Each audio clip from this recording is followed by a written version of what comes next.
Hey everybody, how's everybody doing this week? Wanted to talk to you guys about another application that I'm using that, again, not sponsored by anything. Um, so I started out wanting to make some 3D prints for sale. And I've done some things with photographs and AI generated things for bookmarks. And I also have some that I've made of photographs using HueForge. And HueForge allows you to layer the images. It's basically a tool that allows you to stack the colors and see what the final result should look like. And the output from it tells you where you make your changes and what color goes where. So think of it as a visualization tool. You've got your image, you got your reference image, and next to it is what you're going to create. And what you're going to do is drag onto the basically, if you were talking geography, it'd be the layers of sediment. These are going to be the layers of filament. And you're going to drag them into individual layers and see how that manipulates the photograph, well, the new image that you're creating. And if you're happy with the way it looks, right, now you know what colors go at which points, and you've got to have the right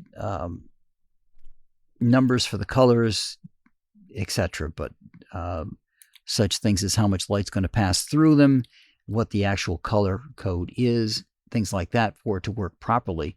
But it's basically just for visualization. You've got the two images side by side, and as you manipulate one, you can look at it side by side with the other one to see if you're close to what you wanted to have for an output.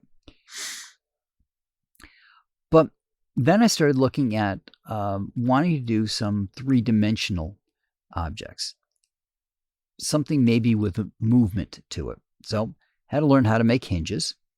Not too bad. It can be a little tricky. And then I wanted to make some objects, spacecraft specifically. And I wanted them to be something that could be hooked together, etc. So when I was looking at it, I wanted to make it three-dimensional. So in order to do that, I used Meshy AI. Now, Meshy AI, at least the uses I've done of it so far, was great for just taking that three-dimensional, or taking that picture and making it three-dimensional. Now, obviously, the more angles you've got, the better results you're going to get. But as long as you've got a pretty good angle on it, it's going to come out okay. But then I take it out of Meshy AI and I put it into Blender. And the reason I put it into Blender is now I can see if there's any defects in what Meshy AI created as an object. And then I can export it from Blender as the STL necessary to be printed. And then I can run something other tools on it to make sure, or I can run Blender on it itself to see if there's any issues with it. For example, Mesh Mixer works as an application where you can see if you've got non-manifold edges, and if you 3D print, you already know what I'm talking about. These are spots that could have problems printing because things are going in disparate directions, so they have to be cleaned up. And some of those things, when they clean them up, wipe away details. So you've got to be careful about how you're handling that. So that's why I put it in Blender. I can get a view of what I wanted, and I can tweak the image myself, right? I can take what the AI gave me as a starting point and go from there. And Meshy, not only can you give it a generated image, you can sketch something out, right? So you can make a sketch drawing of something and give it to Meshy and let Meshy give it that three-dimensional view back. And then you can put it into Blender, and then from Blender you can put it into make an STL, and put it into your 3D printer and go from there. Again, not sponsored by any of the products that I talk about today, but thought it was of value to talk about them. So this works for any kind of object that you want to do. And I now look at some objects that I've got, like candle holders and things, and I kind of wonder what that realm would be like in the world of today, right? When you can 3D print a dragon wrapped around a candle holder, or a candle holder made out of a lion's head. All the different things that you could manipulate to do. Now, bear in mind that those type of candle holders usually have some kind of heat dissipating material that the candle sits into, so the candle's not touching or heating the object itself, which would be bad. These are plastic, after all, so it still can give you some interesting ideas and interesting things that you can create now that we can 3D print stuff. I haven't had the opportunity to sketch out a complete image yet that I could feed into that. But if you had somebody out there, for example, who has a newborn, right? Or anybody, a child, a parent, anything like that, you could actually take pictures of the person from different angles, feed them into something like Meshy AI, and have it render a bust.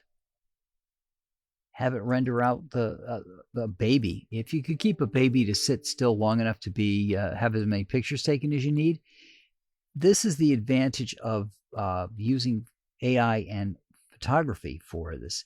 Is it's very hard if you've used anything to scan a 3D image.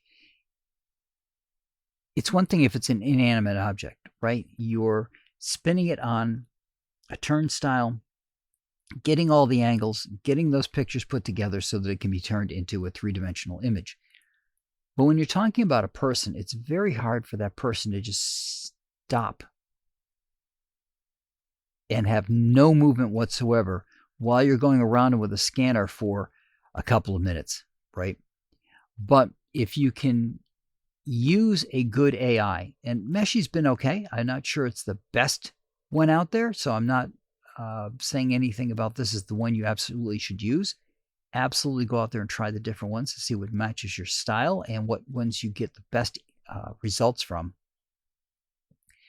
But being able to go in there and get the three-dimensional just by some photographs, right? That's pretty cool. And if you've got a person that you're going to make a bust out of, if you have multiple cameras, then you can do it all at once, right? Think Matrix. When she's in the air, that was actually shot by a whole bunch of cameras firing off all the way around. So she was literally frozen because each one of those cameras had a different image. You could see her from all the way around, still frozen in space because it was all the same single image, just shot from different angles. That's kind of what we're doing here. But even if it's not, you get them focused on a spot in front of them, click, click, click. It's quick, it's easy, and you got left, right, and front, and you probably want to get a good back one, but you don't have to worry about the facial expressions on the back, obviously, to make sure that you get the hair correct. And then you can make a bust. And if you can paint, or you know someone who can paint, you don't have to worry about trying to put something through HueForge. You can just paint the object. And the reason I say not worry about something through something like HueForge is if you look at the way a tool like that works, it's going layer by layer. So for example, I made a set of coasters, cup holders, if you will, just sitting on the desk, that were for a bigger cup. I wanted to put an image inside there. In order for me to do that, there's two ways it can happen. One is you can go into your whatever tool is going to produce the file necessary for your 3D printer. And you can sketch out what you want, right? You may already have the image there, and you could just go over it with what you want. But think about what the printer is going to have to do. When it gets to that spot, right, it's going back and forth in a line, just like the old raster scans on television sets. It's going back and forth and back and forth. Every time it gets to one of those lines that it changes color, it has to eject the color it's got, unless it's a dual-headed system. Put the new color in. Put the new color in for as much as it needs. Eject it again and go back. And if you've got a complicated image, let's say a lion's mane, right, and it's going through that, it's going to keep changing back and forth a lot. Every time it changes back and forth, you're losing a bit of filament. I call it 3D printer poop. It's a small little collection of filament that it has to extrude to make sure the head's clear before it goes on to the next filament, and it spits that out the back of the printer. So you've got that to deal with. The other way to do it is to make it raised up. Now, raising the image makes it easier for you as a creator to put the color in that you want, right? Because if that's all raised up, and I was doing something simple, black and white, I could just raise that image up, but that entire layer is going to be that color. And as I was making a coaster cup holder type thing, it's not a flat thing that's sitting there. It has an edge all the way around it. That edge is going to have that color at that exact same height. So that works great. It gives you a very cool image, especially when you're doing something like a white holder with black image in it. You get that black and white with that beautiful black band around it, or you're doing a nice offset color for that.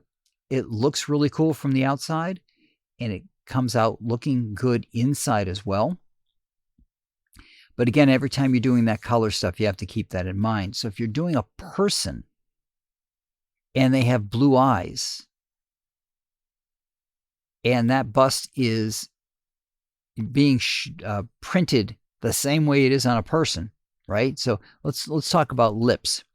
You get to the lips and you want it to be red. Well, in order for it to be red, it's going to have to drop off those colors like we had to do with the other pattern, back and forth as it's doing the lips. Now, if you know which way direction the head's going, you can make it a little bit better by making sure that your bust is pointed in the same direction that the head's going to go back and forth, so you're not getting as many changes to it. But still, you're going to get changes. It's much easier after the fact to make the changes, to do the bust in what is the majority color that you need it to be, which if they've got dark hair, don't do it dark.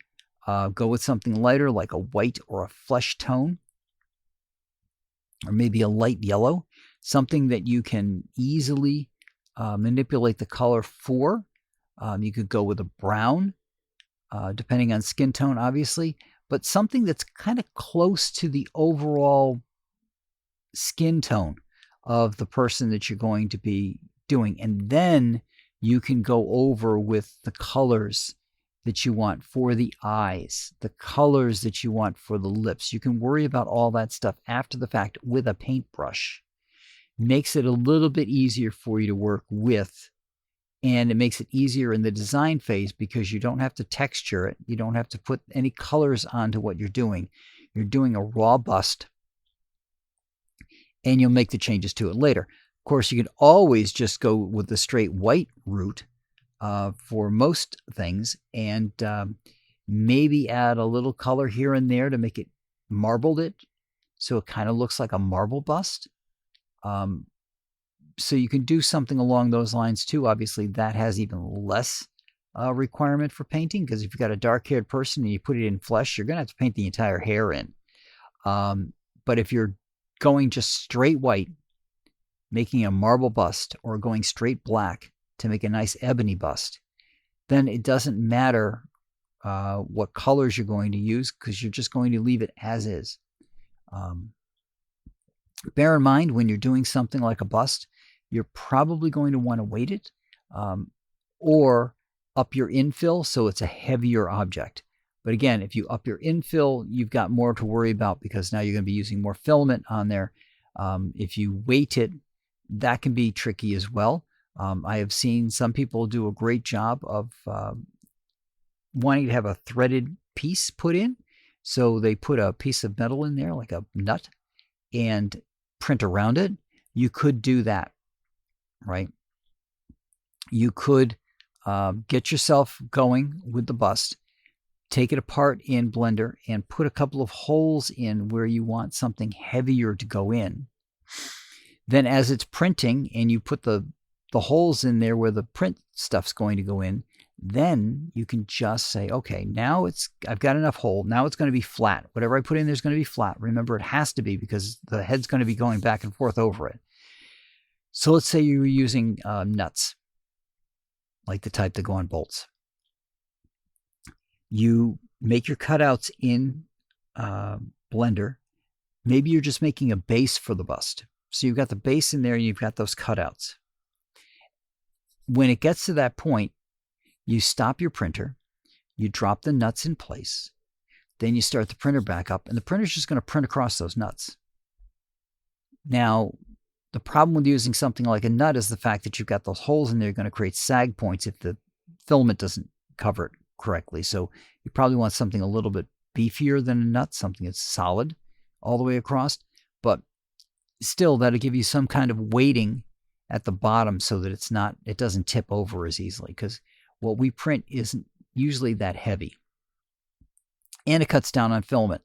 But you've got the secondary piece to it. Of course, third part is you could also just render a holder of some kind, a base for it, a stand, and do the stand in a heavier filament fill so that it's much denser, and then attach the bust to that after the fact with some glue or some other attachment mechanism that you use, so that one fits into the other and connects. So that's another way you can do it as well, just to give it a little bit more bulk at the bottom so it's got some weight to it. Doesn't kind of get knocked over quite so easily. But that's what I've got for you guys this week, using 3D, either generate an object and then taking that object to Meshy or another 3D renderer to make it even better. Meshy will render in 3D, but you got to be careful in there, because it's easier to take an image and keep going through a bunch of images, especially if you've got a local way to do it, and feed what you consider to be a good image into Meshy, than it is to pay for all those images through Meshy and maybe not get a great 3D. Plus, if you got the 3D, you got so many renders that you can do. So get your stuff together. If you're going to do a bust, shoot that person with the different angles and get it in there, pop it in place, figure out whether you want to give it color or not after the fact, or if you're just going to go with a marble bust. And the reason I say that is if you're going to be going with an ebony bust, I haven't seen much difference in an ebony. It's usually a solid black, right? Any ebony bust that I've seen is usually a solid black. But when it comes to a white bust, if you look at them, they marble. It's usually out of marble, right? And marble has a silver accents to it, and those are easy to add after the fact with a paintbrush. But you got to figure out where you're going to go up front. Get your images in there. Are you going to make a stand that's going to have weight to it? How are you going to render this thing? And make a plan. Get it done. For other objects that you want to create, that you have an idea of what you want, if you can sketch it out, great. Sketch it out, run it through Meshy, let it get a 3D for you and see how it comes out. If you need an AI generator, again, put it out there. Make it do some photographs for you so you can get an image of what you want, and then have it go through. Now, in theory, if you use the same generative number that the one that you like used, you could change the angles by forcing that number in, giving it the same prompt that you had before, forcing that number so it's not getting a random number for the new generation, and changing the angle, like from below or from above, adding in there, you might be able to get the exact same image back that you had before. But you got to have a system that you got a good amount of control over that. And you can kind of force that to happen. But again, you have the option. Create it, throw it into Blender, make some tweaks to it, and have fun with it. Make some stuff for people that never would have thought of having it before. You know, if you've got a family and their kids are going off to college or something, and they have a bust of the kid there, that could be a pretty cool thing to have, right? So they've got a bust of their child there for them all the time. So get creative. There's a lot of really cool tools out there now that can help us turn our ideas into three-dimensional objects. And then from 3 dimensions, we can render them in 3D printing. So that's what I got for you guys this week. I will talk to you all next week.